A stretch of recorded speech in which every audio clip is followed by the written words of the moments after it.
Yeah, we are here in EA Sports Helsinki office, and we have these two gentlemen here. Would you like to introduce yourselves first? Yeah, I'm Clem Kwong. I'm the lead producer on NHL18 from EA Vancouver. Yeah. And I'm Evan Dexter, global campaign lead on NHL18, also from EA Vancouver studio. Okay. How would you describe for the gameplay changes for this year's NHL? Excuse me. Choked on that a bit. So for gameplay this year, as we talked about, you saw earlier, we kind of looked at three key areas. We want users to be creative across all areas of the ice. So we didn't focus on kind of one particular area. So on the offensive side, adding the new creative attack deeks and being able to pull off those highlight reel goals, like between the leg goals that we've seen in the Datsukian drag shot, just to name a few. That was kind of adding the ability for our players to show kind of display their skill, whether it's in 3s or 3-on-3 sports, how you get to pull off the same moves that they see every night on the highlight reels.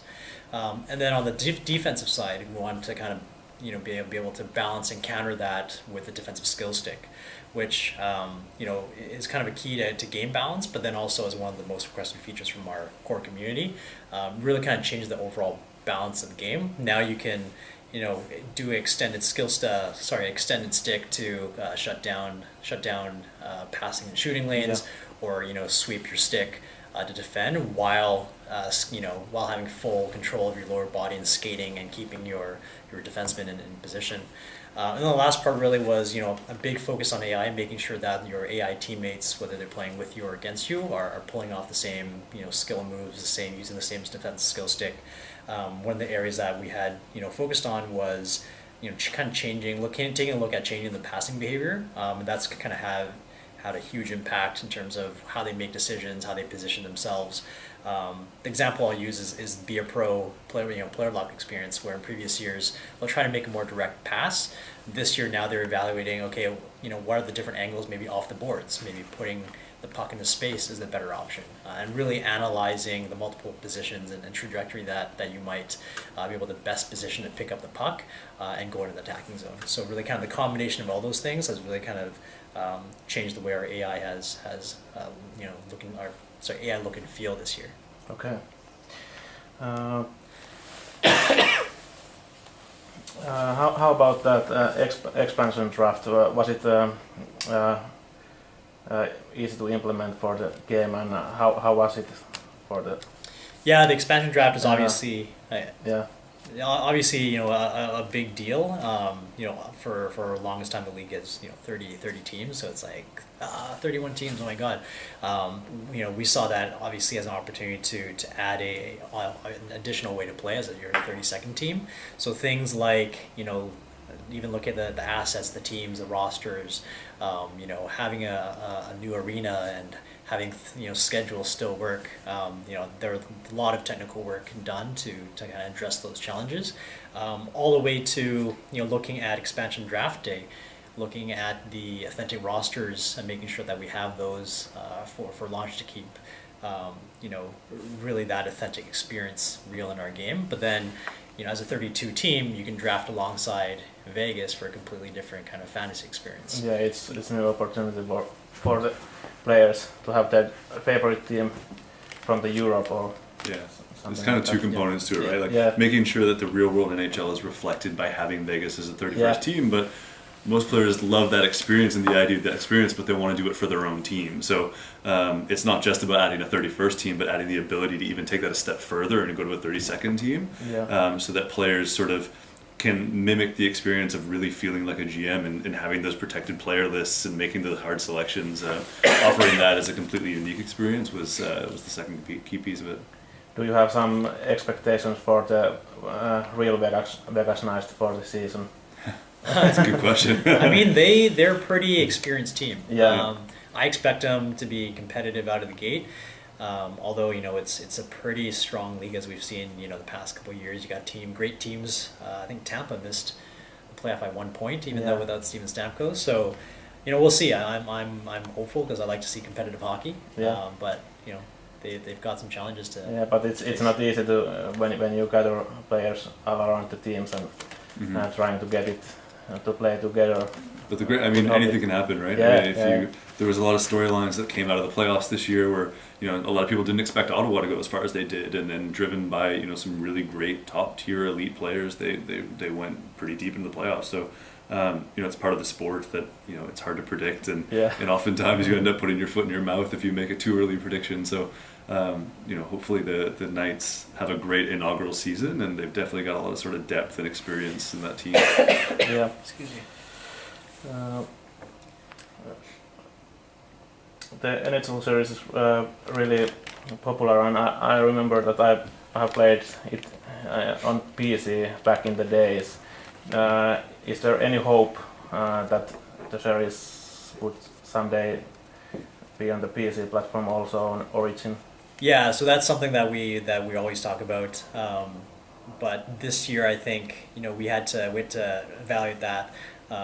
Against kind of something like threes, and an opportunity to bring in something new as a new experience for our fans, but also a really exciting mode, kind of the fast pick up and play. So that's kind of where we made our big investment this year in terms of our team's resources. But we're always on the lookout for something like the PC product. NHL 3 is new game mode for this year, and it looks pretty exciting. And do you want to tell me more about that? What kind of game modes there are? Sure.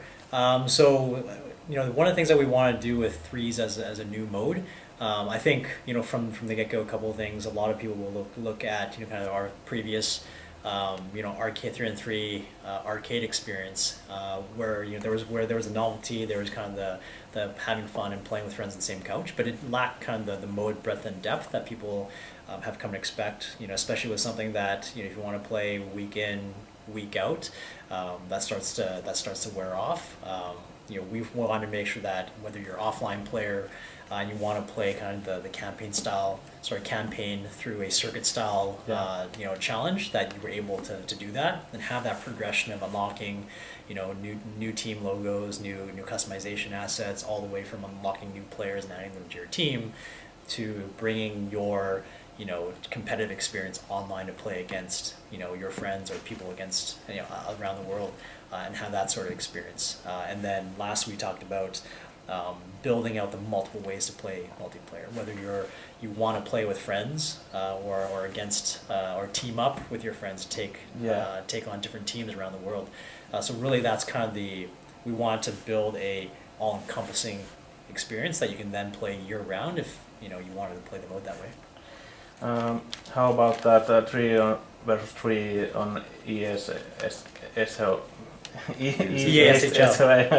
No worries, it's a mouthful for me sometimes too.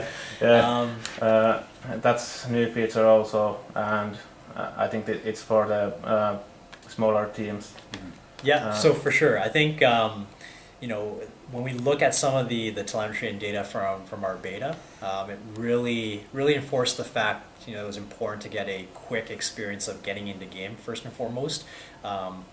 My opinion is that the 6v6 is the best way to play esports hockey, and a lot of our core fans will agree.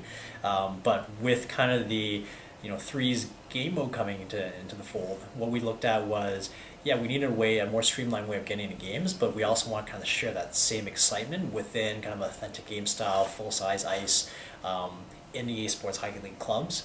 To allow our core fans to experience kind of a different level of competition as well within that core space. And it's separate from the 6 versus 6.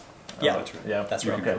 I think part of it too is we talked a lot about the product vision being informed by what's changing in the real world NHL, and with overtime going to 3-on-3 now in the NHL.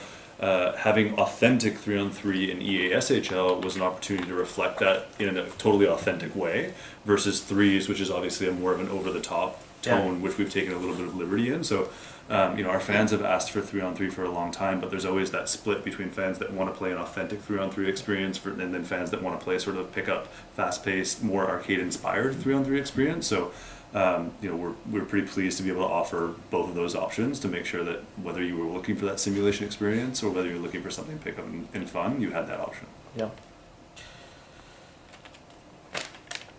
There was